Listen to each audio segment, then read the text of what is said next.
중국과 홍콩 증시가 크게 흔들리고 있습니다. 특히 이 중국 증시의 폭락은 국제 투자자들 사이에서도 비관론을 확산시키는 직접적 요인이 되고 있습니다. 이 정도면 중국과 홍콩 증시가 패닉에 빠졌다고 봐도 과언이 아닐 겁니다. 결국 국제 정세를 잘 모르면 어려운 상황에 빠질 수 있다는 것인데, 이를 와이타임스가 분석해 봤습니다. 지금 시작합니다.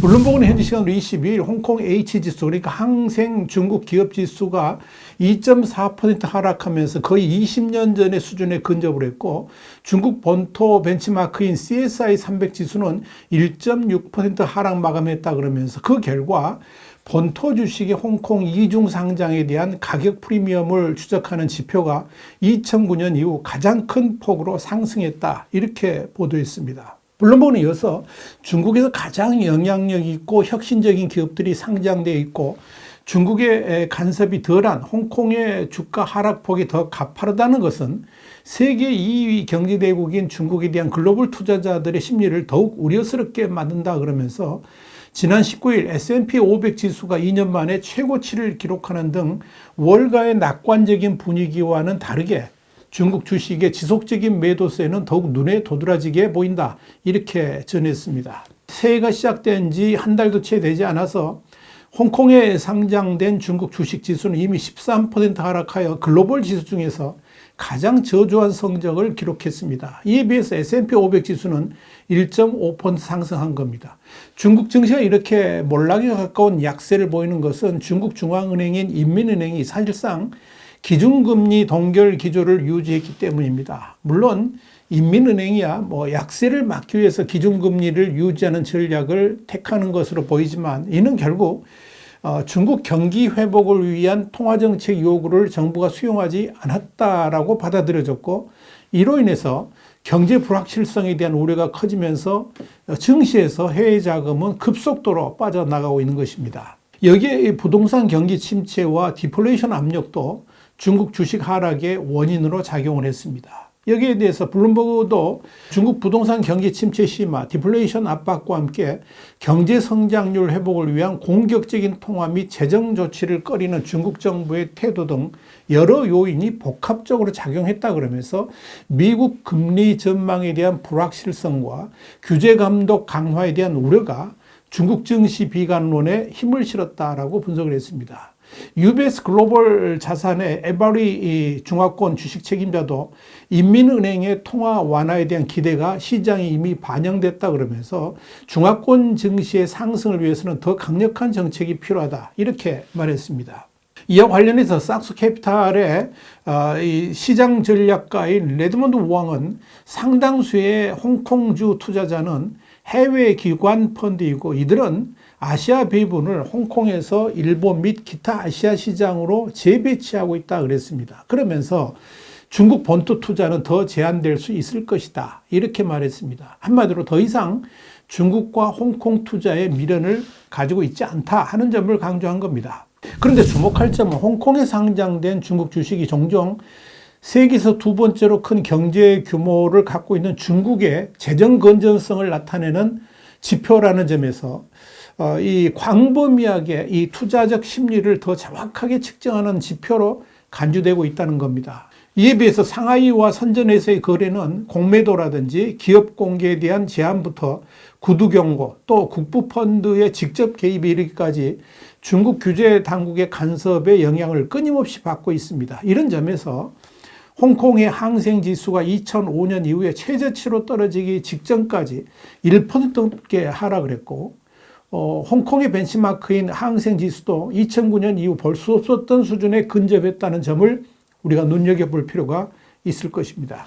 특히 22일에 가장 큰 폭으로 하락한 종목이 중국 기술 대기업인 메이투안과 텐센트 홀딩스, 그리고 전기자동차 제조업체인 리오토와 비아디였습니다. 중국과 홍콩 증시가 한마디로 죽을 쓰다 보니까 이젠 중국 본토의 자금까지도 미국 증시로 몰려가고 있습니다. 이른바 차이나론, 그러니까 중국 탈출이 본격화되고 있다 하는 이야기입니다. 22일 중국 상하이 증시에서 미국의 50개 대표 주식을 기초자산으로 하는 상장지수 펀드 ETF가 상한가 10%를 기록했습니다. 이날 화제가 된 것은 MSCI 미국 50 ETF라는 상품인데요. 애플, 마이크로소프트, 아마존, 엔비디아, 그리고 알파벳과 같은 미국 대장주들의 주가 움직임에 따라서 수익률이 결정된다는 거죠.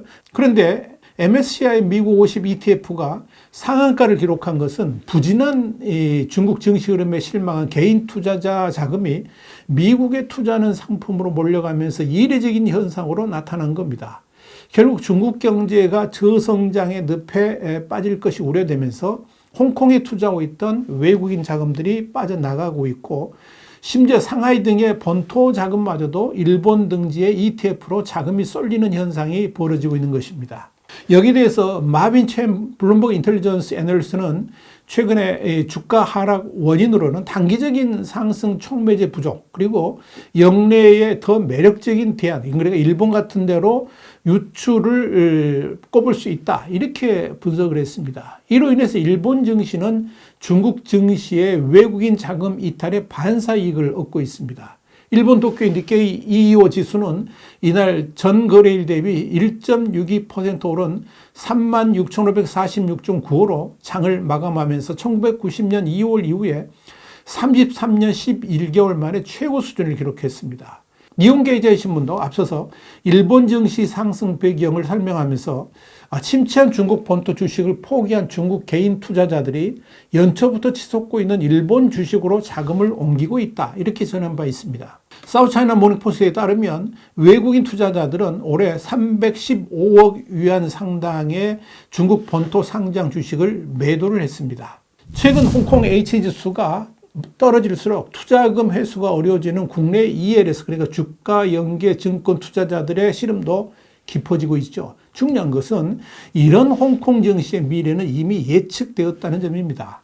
과거와는 다르게 중국 본토와 직결되어 있는 홍콩 증시 역시 중국 경제 상황과 직접적으로 맞물리면서 사실상의 하위 변수가 됐습니다. 이는 지금의 홍콩이 과거 자본주의가 지배하던 그때의 홍콩이 아니라는 겁니다. 이는 중국 경제가 추락하면 홍콩 증시 역시 바닥을 향할 수밖에 없다는 것을 의미합니다. 그렇다면 국내 투자자들은 중국 경제에 민감하게 반응할 필요가 있습니다. 그런데 지나치게 중국 경제를 긍정적으로만 평가를 하고 심지어 과대평가까지 하는 친중적 전문가들로 인해서 중국을 제대로 보지 못하다가 결국 이런 사단이 난 것이 아닌가 보입니다. 결국 현재로서는 중국 경제가 살아나지 않는 한 이 중국 주가 지수의 바닥을 가늠하기 어렵다라고 볼 수 있습니다. 중국 주식만 문제되는 것이 아니라 중국의 국채와 위안화에 투자하는 것도 매우 위험하다고 볼 수 있습니다. 블룸버그도 현재 시간으로 21일 지난해 경제 성장률 등 최근 발표된 지표를 보면 중국 경제가 여전히 부진한 상태고, 중앙은행인 인민은행이 경기 부양을 위해서 기준금리를 내리고자 해도 고금리 상태인 다른 국가들에 비해서 인하 여력이 크지 않은 상황이라 그랬습니다. 그러면서 중국 자산의 경우에 주식 외에 국채와 또 위안화에 대해서도 비관적 시장 전망이 나온다, 이렇게 보도를 했습니다. 중국 국채 가격의 경우 인민은행의 완화적 통화정책 기대로 금리가 내려가면서 올해 들어 아직은 양호한 흐름을 보이고 있습니다만은 투자자들은 향후 미국의 기준금리 인하 시 수위를 기대하고 고금리 국가들로 관심을 옮겨가고 있다, 이런 평가가 나옵니다. 그러니까 조심하라는 거죠. 중국 10년물 국채 금리는 2.5% 근방인데 인도 7.1%, 브라질 10.7%보다 크게 낮습니다.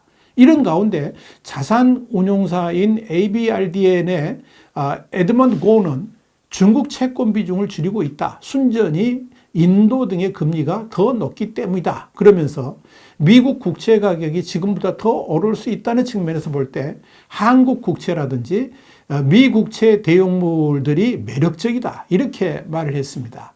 앞서 블룸버그 이코노믹스가 과거 미국 기준금리 인상 시기에 미국과 아시아 국가 간의 국채 수익률 곡선, 그러니까 장단기 국채 간 금리 차이를 표현하는 건데, 이 상관관계를 살펴본 결과 한국이 미국 국채 수익률 곡선의 영향을 가장 많이 받았습니다. 그런 만큼 미국 기준금리가 내릴 경우에 한국 국채 가격이 상대적으로 많이 오를 수 있다는 겁니다. 한국과 인도는 주요 글로벌 채권 지수에 편입될 가능성이 있고 이 경우에 채권 가격이 추가로 오를 수 있다는 기대도 있습니다. 이런 가운데 더더욱 문제가 되는 것은 앞으로의 중국 경제 전망은 더 나쁘다는 겁니다. 이런 비관적 전망을 불러일으킨 이는 바로 리창 중국 총리였습니다. 리창 총리가 중국이 대규모 부양책 없이 경기 확장을 이룰 수 있다고 밝히면서 시장의 실망감은 더 커졌습니다. 하기야 그럴 수밖에 없는 것이 중국의 중앙 및 지방 정부들의 부채가 상상을 뛰어넘을 정도로 과다하다 보니까 대규모 경기 부양을 할 여력 자체가 없는 것이 현실입니다. 문제는 이런 상황이 중국 경제를 더욱 악순환으로 몰고 갈 수가 있다는 것입니다. 이렇게 중국 경제 전망은 암울합니다. 그렇기 때문에 이 중국 정부를 믿고 투자한다는 것 자체가 앞으로는 어리석은 일이다. 이렇게 평가될 수도 있다는 것을 알아야 됩니다. 이런 점에서 부탁합니다마는 친중적 전문가라든지 친중적 언론들의 지극히 낙관적이고 긍정적인 중국 경제 전망에 대해서는 이제 귀를 닫으시길 바랍니다. 그래야지 중국을 객관적으로 바라볼 수 있기 때문에 그렇습니다. YTime 정세 분석이었습니다. 감사합니다.